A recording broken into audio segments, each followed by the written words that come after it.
Hello दोस्तों।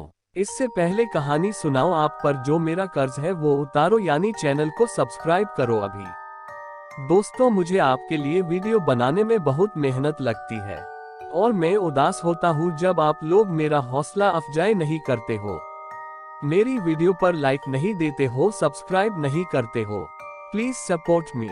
कहते हैं कि देने वाला जब भी देता है देता छप्पर फाड़ के देता है, पर ये जो देने वाला है वही ईश्वर की ओर इशारा कर रहा है। पर आपको पता है क्या कि अगर कोई भूत भी अति प्रसन्न हो जाए तो वह भी मालदार बना देता है। जी हाँ, हम आज बात कर रहे हैं एक ऐसे भूत की जिसने एक घूम घूम कर मूंगफली और गुड़धनिया, गुड़ और मुरमुरे चावल के भुजे से बना बहुत छोटा छोटा लड्डू के आकार की खाने की वस्तु बेचने वाले पर इतना प्रसन्न हुआ कि उसे मालदार बना दिया।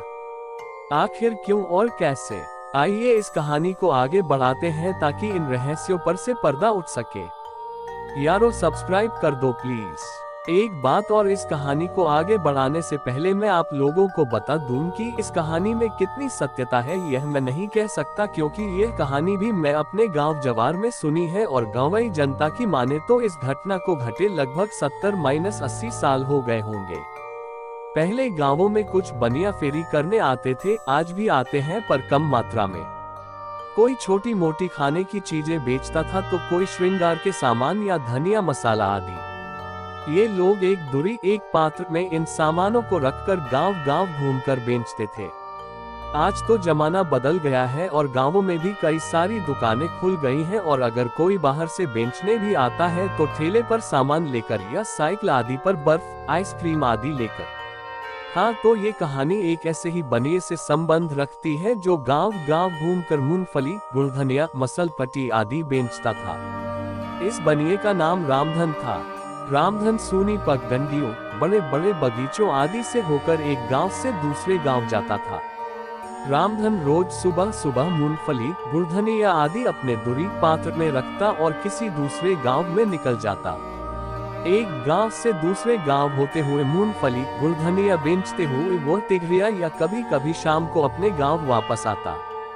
जब वह अपनी दूरी उठाए चलता और बीच बीच में बोला करता, ले गुड़धनिया, ले मूंगफली, ले मसलपट्टी, दांत में सिट्टी, लड़का बच्चा खाए सयान हो जाए, बूढ़ खाए खाएगा जवान हो जाए। उसकी इतनी बात सुनते ही बच्चे अपने अपने घर की ओर भागते हुए ये चिल्लाते थे कि मसलपट्टी वाला आया, मूंगफली वाला आया। और इसके साथ ही वे अपने घर में घुसकर छोटी छोटी डलिया में या फाड़ आदि में धान, गेहूं आदि लेकर आते थे और मूंगफली, गुड़धनिया आदि खरीद कर खाते थे।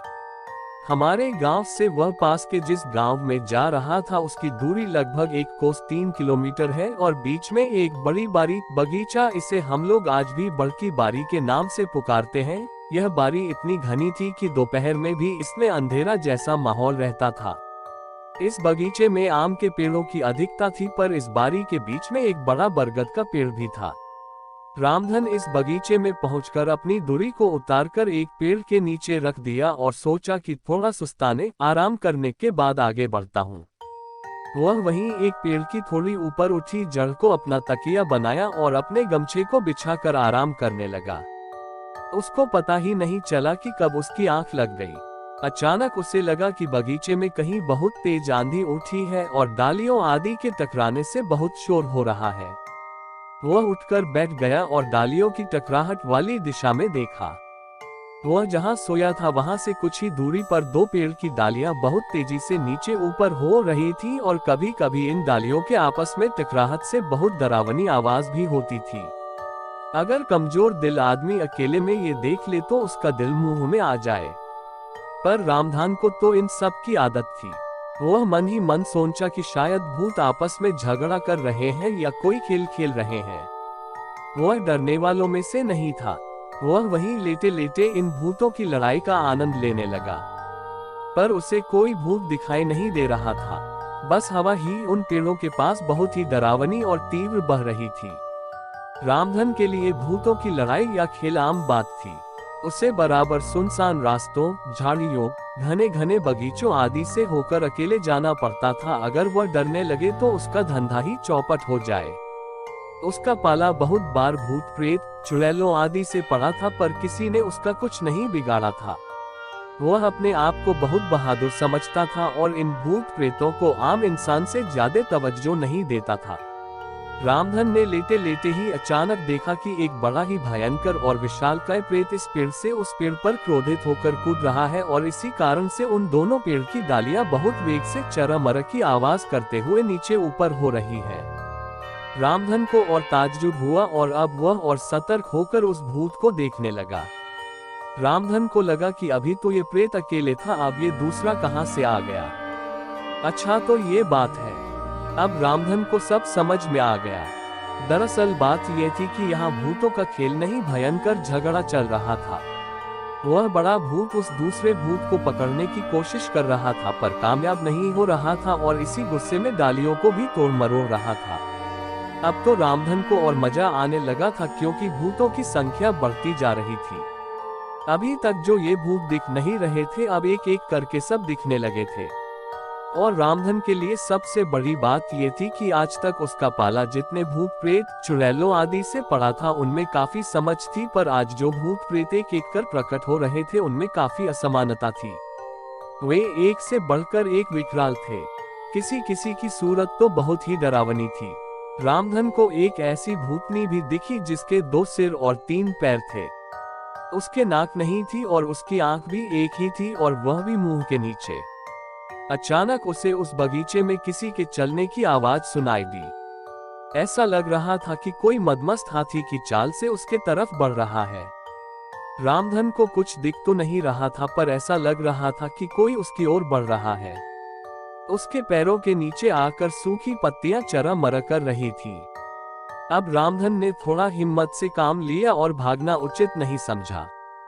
उसने मन ही मन सोचा कि आज जो कुछ भी हो जाए पर वह यहाँ से भागेगा नहीं। अचानक उस दैत्याकार अदृश्य प्राणी के चलने की आवाज थम गई। अब रामधन थोड़ा और हिम्मत करके चिल्लाया, कौन है? कौन है? जो कोई भी है सामने क्यों नहीं आता है? अब सब कुछ स्पष्ट था क्योंकि एक विकराल भूत, शायद यह वही था जो दूसरे भूत को मार रहा था, रामधन के पास दृश्य हुआ पर एकदम शांत भाव से। अब वह गुस्से में नहीं लग रहा था। रामधन ने थूक घोंट कर कहा, कौन हो तुम और क्या चाहते हो? क्यों मुझे परेशान कर रहे हो? मैं डरता नहीं। वह विकराल भूत बोला, डरो मत, मैं तुम्हें डराने भी नहीं आया हूँ। मैं यहाँ का राजा हूँ राजा, और मेरे रहते किसी के डरने की आवश्यकता नहीं। अगर कोई डराने की कोशिश करेगा तो वही हश्र करूंगा जो उस कलमुनिया भूत का किया। अब रामधन का डर थोड़ा कम हुआ और उसने उस भूत से पूछ बैठा, क्या किया था उस कलमुनिया भूत ने? वह विकराल भूत हंसा और कहा, वह कलमुनिया काफी दिनों से इस ललमुनिया तीनटिनरी को सता रहा था। मैंने उससे कई बार चेतावनी दी पर समझा ही नहीं, और हद तो आज तब हो गई जब उसने कुछ भूत प्रेतों को एकत्र करके मुझ पर हमला कर दिया। सबको मारा मैंने और दौड़ा दौड़कर मारा। रामधन ने अपनी जान बचाने के लिए उस भूत की चमचागिरी में उसकी बहुत प्रशंसा की और बोला, तो क्या अब मैं जाऊं? हाँ जाओ, पर जाते जाते कुछ तो खिला दो, बहुत भूख लगी है और थक भी गया हूँ, उस विकराल भूत ने कहा। रामधन ने उस भूत से अपना पीछा छुड़ाने के लिए थोड़ा गुड़धनिया निकालकर उसे दे दिया। गुड़धनिया खाते ही वह भूत रामधन से विनीत भाव में बोला कि थोड़ा और दो ना, बहुत ही अच्छा है। मैं भी बचपन में बहुत गुड़धनिया खाता था। रामधन ने कहा कि नहीं नहीं, अब नहीं मिलेगा, सब तुम ही खा जाओगे तो मैं बेचूंगा क्या?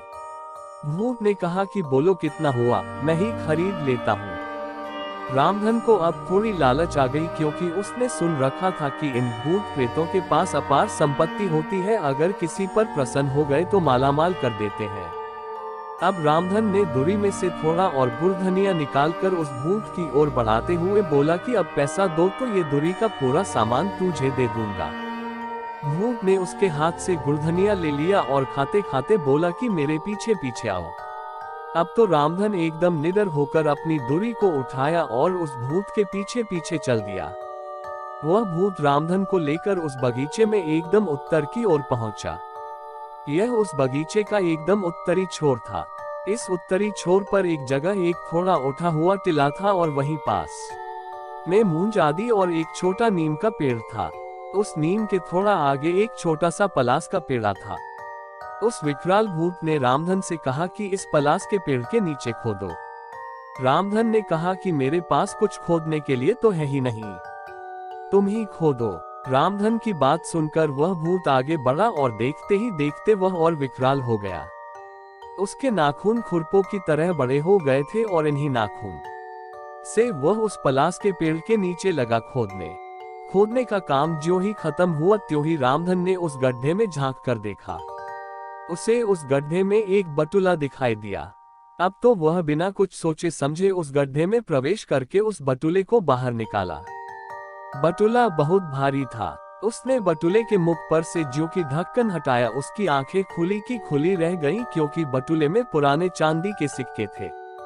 वह बहुत प्रसन्न हुआ और अपने दूरी में का सारा सामान वहीं गिरा दिया और भूत को बोला कि सब खा जाओ। भूत खाने पर टूट पड़ा और इधर रामधन ने उस बटुले का सारा माल अपने दूरी में रखा और उसे ढंककर तेजी से अपने गांव की ओर चल पड़ा। गांव में पहुंचने के एक ही हफ्ते बाद ऐसा लगा कि रामधन की लॉटरी लग गई हो। उसने अपने मणि के स्थान पर लिंट बनवाना शुरू किया और धीरे धीरे करके मूंगफली और गुड़धनिया बेचने का धंधा बंद कर दिया। सही कहा गया है कि देने वाले भूत जी जब भी देते छप्पर फाड़ कर। दोस्तों, कहानी अच्छी लगी हो तो चैनल को सब्सक्राइब करें और वीडियो लाइक और शेयर करें। Thanks for watching.